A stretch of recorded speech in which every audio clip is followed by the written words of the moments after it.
Enforcement directorate ఆయన పిలిచింది ఎందుకు?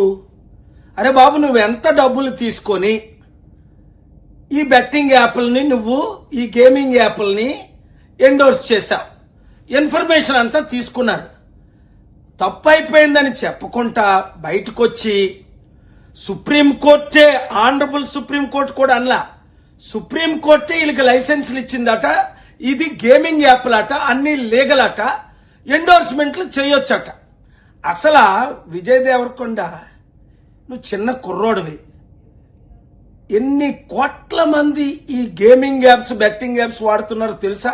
అసలు ఈ యాప్లు డ్రీమ్11 అన్నావే, A23, ఇవి తెలంగాణలో, ఆంధ్రాలో, ఒడిశాలో, కర్ణాటకలో అనేక రాష్ట్రాల్లో బ్యాన్ అయిందని నీకు తెలుసా?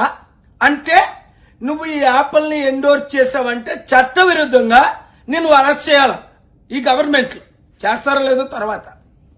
సుప్రీంకోర్టు ఎవరికి లైసెన్స్ ఇవ్వలేదు. నా ఆర్గ్యుమెంట్స్, నా వాదనలు విని అంగీకరించి 29 రాష్ట్రాలకి ఇప్పుడు మే 23న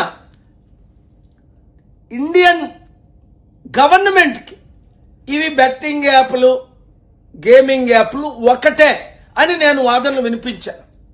ఇవి రెండు కాదు, తేడా ఏంటో తెలుసుకో. Gaming apps game of skills ఉంటాయి, గేమ్ ఆఫ్ ఛాన్స్ ఉంటాయి. ఇప్పుడు క్రికెట్ తందుల్కర్ ఆడాడు, గేమ్ ఆఫ్ స్కిల్. ఒక అన్ఎడ్యుకేటెడ్ ఇల్లటరేట్ ఎక్కడో ఊర్లో ఉండి ఈ యాప్ని, గేమింగ్ యాప్ని బెట్ చేసి వాడి డబ్బులు కూడా సంపాదించవచ్చు. 199 మందికి డబ్బులు రావు, ఇవన్నీ కంప్యూటరైజ్. నీకు వస్తాయి. నీకు 10 కోట్లు వచ్చిందో 100 కోట్లు వచ్చిందో నాకు తెలియదు, కానీ ఇప్పుడు తక్షణమే నువ్వు క్షమాపణ చెప్పాలి. First step. 2, నువ్వు సంపాదించిన డబ్బు ఇప్పుడే హైదరాబాద్లోనే 2 days బ్యాకే సురేష్ అనే వ్యక్తి కీర్తి అనే భార్యను వదిలేసి 6 సంవత్సరాల అమ్మాయిని విడిచిపెట్టి సూసైడ్ చేసుకున్నాడు. నీలాంటి వాళ్ళు ఉండబట్టే, నీ ఫ్యాన్స్ కొందరు పిచ్చోళ్ళు ఉంటారు, వాళ్ళందరికీ నువ్వేం చెప్తున్నావు ఇప్పుడు? ఇవన్నీ లీగలు, ఇవి మీరు డౌన్లోడ్ చేసుకోవచ్చు అని నువ్వు డైరెక్ట్గా ఎండోర్స్ చేసావు మీడియా ముందుకు వచ్చి. అది చట్టవిరుద్ధం. చేస్తున్న పని అంతా ఇప్పుడు లీగల్ అంటావు. ఓకే, సిగరెట్ తాగడం లీగలే, మద్యం సేవించడం లీగలే, మరి అయ్యేందుకు నువ్వు ఎండోర్స్ చేయట్లేదు? వాళ్ళకి ఇవ్వలేదా డబ్బులు ఎండోర్స్ చేయమని? అందుక ఎండోర్స్ చేస్తావా?